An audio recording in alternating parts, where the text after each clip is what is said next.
लाठी रहती है। कहते हैं लाला एक काम कर, तू छोड़ दे, हमें पकड़ने दे। भगवान कहते हैं पकड़ लोगे ना पक्का? बोले हाँ हाँ, तू जरा सो तो है, तू उठा सके तो कह हम ना उठा सके। बोले अच्छा चलो लगाओ। अब जैसे ही सब लगा के खड़े हुए, वैसे भगवान ने हाथ नीचे किया, वो नीचे आ गया। अरे लाला पकड़ पकड़, ये तो नीचे आ जाएगा। तो सब कहते हैं कि कन्हैया तू जा बता कि तूने इतना भारी पर्वत कैसे उठाया। तो भगवान कहते हैं कछु माखन को बल बढ़ो, कछु माखन को बल बढ़ो, कछु गोपिन करो सहाय, श्री राधा रानी की कृपा से मैंने गिरवर लियो उठाया।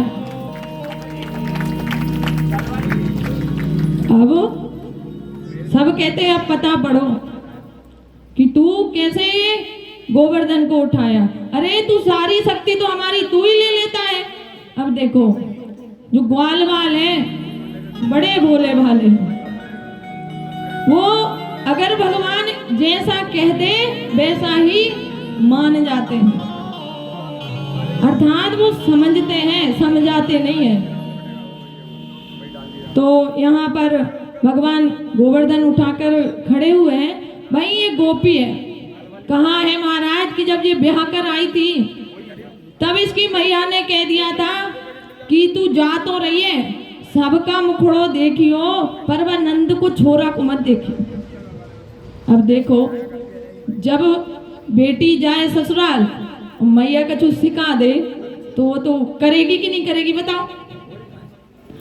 अब बस वो गांठ बांध लाई थी कि हमारी मैया ने कहा है कि सबको मुखड़ो देखियो वाको मत देखियो, तो हम तो देखे ही नहीं, वाको कभी नहीं देखे। अब जैसे ये ब्याह के आई तो इनकी एक आदत थी, जो भी नगर में नई दुल्हन आए तो पहले जी मुंह देखने जाते थे। अब रास्ते में ही रोक लिया, कहा ग्वाला ले आया दुल्हनिया? बोले हाँ कन्हैया ले आया। बोले चल बोल मेरे को मुखौटा दिखाए। अब वो तो खींच के बैठी, क्यों? हमारी मैया ने मना करा है कि दिखाना नहीं। वो पहले कहती है पहले बताओ जी ये कौन है? बोले हमारे सरदार है। कौन सरदार? बोले हमारे नंद बाबा के लाला है। बस पकड़ ली तो अब नहीं दिखाए। बोले हम जाए मुखौटो। हमारी मैया ने कहा तो कोई बात, पर मैया ने ये नहीं बताई थी कि क्यों नहीं दिखाइयो, बस कह दिया था कि उसे अपनो मुखौटो मत दिखाइयो चाहे कछु कर ले वो। अब बहुत देर तक खड़े रहे। कहते हैं कि ग्वाले एक बात बता, कानी बैरी है क्या इसलिए मुंह छुपा रही है, कोई कमी है? बोले नहीं लाला है तो बड़ी सुंदर। अब मैं क्या बताऊं जो तुम्हें काय को मुंह नहीं दिखा रही। भगवान कहते हैं जा, अगर तू नहीं दिखा रही तो मैं भी कभी देखूंगा नहीं। अब गुस्सा होके भाग गए।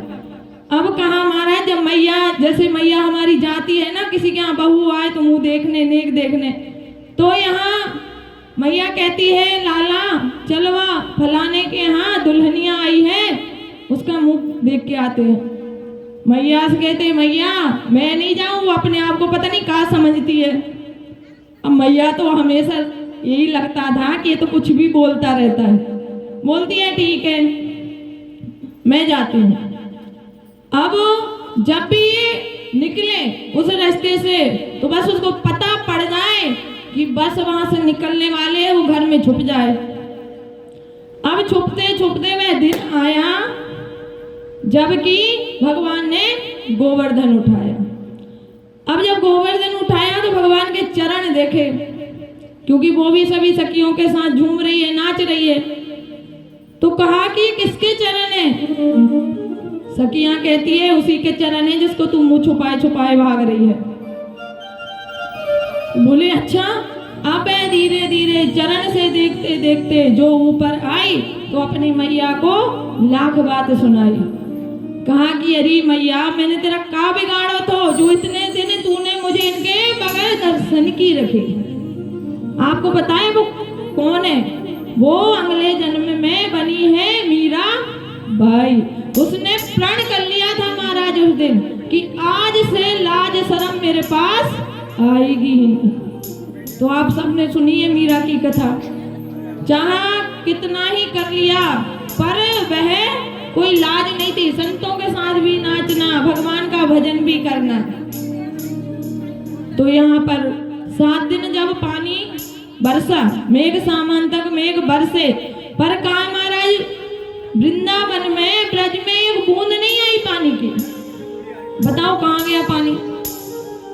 तो जब राम जन्म लिया था भगवान ने, उस समय अगस्त्य मुनि को भोजन कराया था, पर मुनि इतना प्यास इतनी थी कि समुद्र भी पी जाते। तो भगवान ने कहा था कि मुनिवर, जब मेरा द्वापर युग में जन्म होगा तब 7 दिन जो वर्षा होगी उसका ही आप सारा पानी पी लेना। आज अगस्त्य ऋषि को भगवान ने ध्यान लगाया और मुनि आए और 7 दिन में वह सारा पानी पी गए। अब इंद्र देवता को लगा कि सब खत्म हो गया होगा, जाओ जाकर देखें। जब आकर देखा तो महाराज कुछ नहीं है। यहाँ जब 7 दिन में मेघ थक गए तो जाके इंद्र भगवान के सामने खड़े हो गए कि महाराज अब हमारी सारी शक्ति खत्म। भगवान ने पर्वत रखा वहीं और सभी ब्रज वालों को लेकर ब्रज में आ गए। अब यहाँ इंद्र देवता देख रहे हैं कि पानी तो इतना बरसा पर कुछ हुआ ही नहीं। तब समझे कि यह कोई साधारण बालक नहीं है, यह स्वयं साक्षात भगवान है। तब भगवान के पास आए कामधेनु गौ माता लेकर और भगवान से क्षमा याचना करी। पर देखो कहा है कि भगवान ने इंद्र भगवान को क्षमा कर दिया था, पर ब्रह्मा जी को नहीं किया था जब उनके ग्वाल वाल चोरी करके ले गए थे। क्यों? भगवान इसलिए क्षमा कर दिया कि ब्रह्मा जी ने 1 साल तक उन्हें अपने ग्वाल वाल अपने भक्तों से दूर रखा था, पर इंद्रदेव ने 7 दिन सारे भक्तों को इकट्ठा करके रखा, सभी इकट्ठे रहे। तो भगवान कहते हैं कि जो मेरे भक्त का आदर करे, सम्मान करे और उन्हें इकट्ठा करे, उनको मैं कभी छोड़ता नहीं, कभी भी। तो यहाँ भगवान सभी ग्वाल वालों को लेकर ब्रिज में आ गए। अब कहा जाता है कि एक दिन नंद बाबा यमुना जी में स्नान करने गए, पर वह राक्षस बेला में चले गए। तो कुबेर के कुछ अनुचर उन्हें नीचे उनके लोक में ले गए। अब जब नंद बाबा आए नहीं तो भगवान को लग गया पता कि मेरे बाबा किसी न किसी संकट में है। तो वह यमुना जी में जब छलांग लगाई महाराज तो नीचे कुबेर लोग पहुंच गए। अब कुबेर देव हाथ जोड़ के खड़े हो गए भगवान को देख के। अब बताओ, कोई साधारण इंसान जिसको हम कुछ भी बोलते रहे, कोई उसका बड़ा आदर करे तो ये बात समझ में नहीं आती। आती है क्या बताओ? अब यहाँ नंद बाबा को लग रहा है कि इसको तो हम कनुआ कनुआ बोलते हैं, और यहाँ तो इंद्र कुबेर देव भी इसके हाथ जोड़ के खड़े हैं, माया कौन सी है। जब बाहर लाए तो नंद बाबा ने सबको बताया कि अपन तो इसको कुछ मानते ही नहीं है, बड़े बड़े तो इसके पास हाथ जोड़ के खड़े होते हैं। तो सबके मन में एक इच्छा आई कि किसी दिन हमें यह अपना जो धाम है वह दिखाए। भगवान कहते हैं क्या करोगे तुम देख के, पर सब जिद पड़े। तो भगवान ने गंगा जी में जाकर हाथ पकड़ा, कहा सब डुबकी लगाओ। जैसे ही डुबकी लगाए तो पहुंच गए कहाँ? बैकुंठ धाम। अब बैकुंठ धाम पहुंच गए तो भगवान तो अपनी शेष सैया पे विराजमान है, सारे द्वारपाल सेवा कर रहे हैं। अब ये सारे ग्वालवाल देख रहे हैं कि ये इसको पता नहीं क्या हो गया जो जाके सांप पे सो गया, क्योंकि वहां पर तो भगवान शेष सैया पे ही आराम करते हैं। तो बहुत देर हो गए खड़े खड़े, अब वो अंदर भी ना जाने थे द्वारपाल। तो एक कहता है कि कन्हैया कजई सोनो तो गैया चरावे नहीं चल लो का। अब एक द्वारपाल ने सुन लिया कि जी क्या बोल रहा है। बोले किसको बोल रहे हो? बोले जो हमारा जो कान्हा सो रहा है नहीं वही तो बोल रहे हैं, जो गैया चरावे नहीं जानो का जा है, यही से पढ़ो रहे। वो कहते हैं ये तुम्हारा कान्हा नहीं, ये हमारे भगवान है जो राधा जी राज है। कहते ऐसे कैसे भगवान है जो हमारे साथ खेले, हमारे साथ खाए? नहीं, बोले यहाँ कुछ नहीं करते। और बेचारे ने भगा दिया। अब किसी को भगा दे तो सहन होए, बताओ? वो ग्वाले कहते हैं कि हमें नहीं चाहिए तुम्हारा जो बैकुंठ धाम।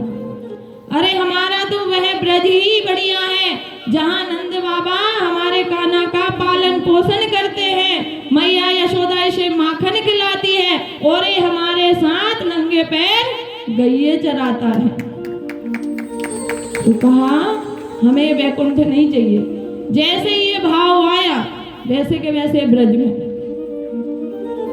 तभी तो कहा है कि जो हमारी इस धरा की शोभा कोई स्वर्ग से वैकुंठ से कम नहीं है महाराज। जो हम रस इस धरती पर बैठकर भगवान का भजन कीर्तन कर सकते हैं वह हम किसी लोक में नहीं कर सकते। तभी तो संत महात्मा कहते हैं कि हमें मुक्ति चाहिए नहीं, हमें तो बार बार भेज दो तुम्हारी उस धरती पर ताकि हम भगवान का भजन करें। क्योंकि कहा जाता है भगवान की अदालत में वकालत नहीं होती। ध्यान देना, भगवान की अदालत में वकालत नहीं होती। और यदि एक बार सजा हो जाए तो फिर कभी जीवन में जमानत भी नहीं होती। मात्र एक बार सजा होने की देर है। अगर सजा हो गई फिर किसी हाल में जमानत होती नहीं है। अब कोई कहे कि हम तो पूजा भक्ति करते हैं, कभी ना करें कभी करें तो उसमें कोई फर्क तो ना पड़ता है। अब बताइए मुझे, हम एक तांबे के लोटे को लेते हैं, अब वो प्रतिदिन तो इतना खराब नहीं दिखता, ना ही गंदा होता, दिखता है क्या? पर हम उसकी रोज रोज सफाई क्यों करते हैं? क्यों करते बताओ? ताकि वह गंदा ना हो। करना पड़ता है ना रोज रोज। अगर हफ्ता ना करो, 2 हफ्ता ना करो तो वो सच में गंदा हो जाए। ऐसे ही कहा है कि ये हमारा मन है, इसके ऊपर भी धूल जमती रहती किसी न किसी कारण। जमती कि नहीं बताओ? अब अगर हम रोज सत्संग नहीं करेंगे, रोज भगवान का कीर्तन नहीं करेंगे, भजन नहीं करेंगे तो ये भी तो गंदा हो जाएगा, वो तांबे के लोटे के जैसे। इसलिए कहा है कि भगवान का भजन कीर्तन स्मरण हमें करते ही रहना है। अब यहाँ पर कहा है महाराज कि जो 3 प्रकार का धन है वह सभी के पास होना चाहिए। पहला परिवार धन। परिवार धन का मतलब है, ध्यान देना, कि हम बाहर तो हमारा व्यवहार बहुत अच्छा है। कई घरों की ये कहानी है, बाहर